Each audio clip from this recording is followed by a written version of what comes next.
super curious if there is anybody listening that just rolled the dice. Like, you were married. There you were. You're supposed to live your life with this person till death do you part. But then somebody from your past reemerges and you decide to cash in. Like, this is the person I was supposed to be with. While I love my husband, I don't deeply love him or her the way I love this person that was in my life before. So you cashed in, you got the divorce, and you ended up with who you considered your soulmate. Really curious how that ended up. 1-855-BERT Show. And the reason why I'm asking here is because Kat, who wants to be on The Voice Disguiser, might be going through the exact same thing right now. Hey, Kat. Hey there. Hey, okay, so tell us where you're at now with your husband, how long you've been married, the history there, and then the one that got away is back. Yeah, and I feel horrible. I just want to put that out there. I feel horrible about the situation, but I didn't know who else to ask. So I've been with my husband for 7 years. We've been married since September of last year, so just over a year. And shortly before I got married, an ex reached out to me, not in a romantic way, just kind of like, you know, the way we ended kind of sucked. And he is married as well. And there hasn't been any inappropriate conversations or anything, but I just have these feelings that I can't pretend like I don't. And I'm just really struggling with it because I feel like maybe I'm doing something wrong by having them. And so I don't really know kind of how to go about this situation, because we stopped talking for a year and a half shortly before I got married. We stopped talking, and then we started talking again, and the feelings have come back, but it's not like the same, I guess. It's not as intense, and so maybe I'm thinking that right before I got married, it might have just been some jitters, and so I don't really know. Yeah, this one's complicated. Okay, so the first question is, are there kids involved? No. Okay. Not on my side. He has kids, but not my husband, sorry. The ex has kids, but we don't. Your husband has kids, or the one that got away has kids? No, the ex has kids. Okay. And you asked in your email, is it possible to be in love with two people at the same time? Mo, is it possible to be in love with two people at the same time? I personally don't believe so. I think typically, if you believe you're in love with two people at the same time, to me, it means you may not be in love with either one of them. Because to me, an ex is an ex for a reason. So if that didn't work out, it didn't work out for whatever reason it didn't work out. And to say that you're truly happy in your marriage, then that to me would mean that there's no reason to even consider reconciling or going back to where you were, because you're happy where you are. And maybe it has something to do with the ex, or maybe it doesn't. But some part of you is not as happy as you believe yourself to be. Yeah, I want to believe what Mo is saying. That if you are truly in love and this is the person that you are supposed to be with, then I don't think anybody can penetrate that. That you don't risk anything. You hold on to that person for as tightly as you can, and you build up this wall to keep all the toxicity out, because it's the most important relationship in your life.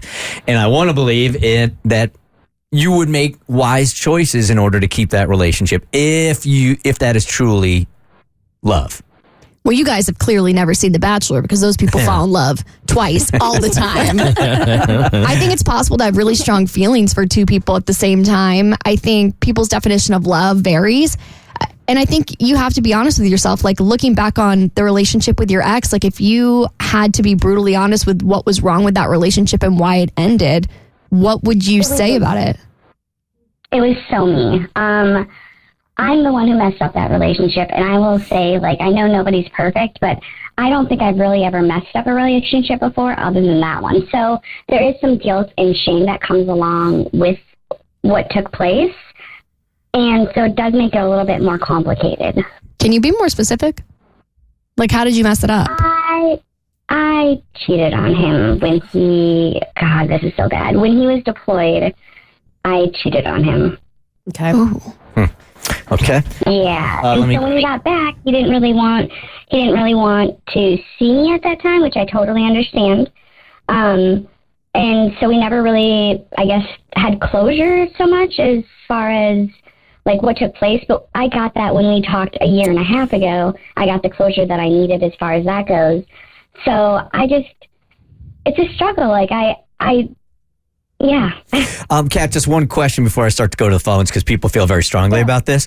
Does he feel the same way you do? I don't know. We haven't, like I said, we haven't had any inappropriate conversations. We haven't had, like, there is not a single conversation that we've had that I wouldn't be able to tell my husband about. My husband knows that we've been talking. He knows the last time that we talked. Like, I'm completely honest with him. I just haven't told him that I've been having these feelings. Okay, so let's not say that you've been completely honest with your husband because you haven't.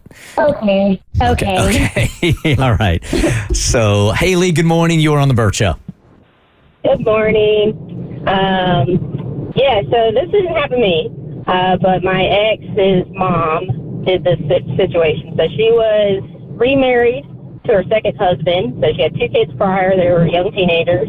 And she had a daughter with this man, and she was about 8 years old at the time. And her high school sweetheart reached out. They started having a relationship over the internet, and then she decided that she wanted that life and didn't tell all of her kids or her husband at the time. She embezzled about $40,000. She lived in England to start a new life together in Mexico, and they still live in Mexico, and she's blacklisted from returning to Britain without being arrested. And she never regretted it, it seems, but she did become estranged to all her kids except for one. My ex ended up coming back and making things nice with his mom, but that's the only connection she has now with that family. Wow. I feel like I want to put you on hold and start a screenplay. Right? Wow. I want this thing on Netflix immediately. Thank you for calling. Appreciate it.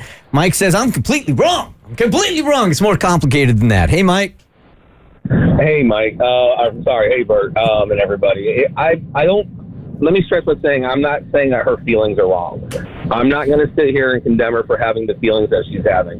What I am going to say is the fact that she's not telling her husband the fact that she has feelings for this guy, and she claims she doesn't know if he does. And that may be true. Maybe she hasn't asked him or he hasn't in telling.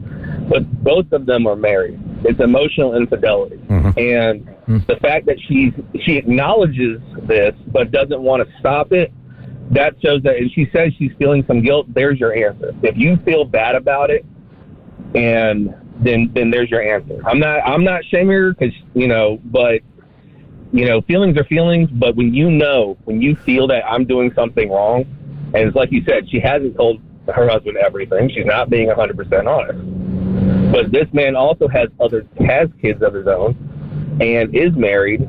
Do you really want to try to tear something up that you're not 100% sure of just because you're having feelings again, something that was good until you messed it up? It sounds more like rose-colored glasses. I appreciate you calling, Mike. Thank you.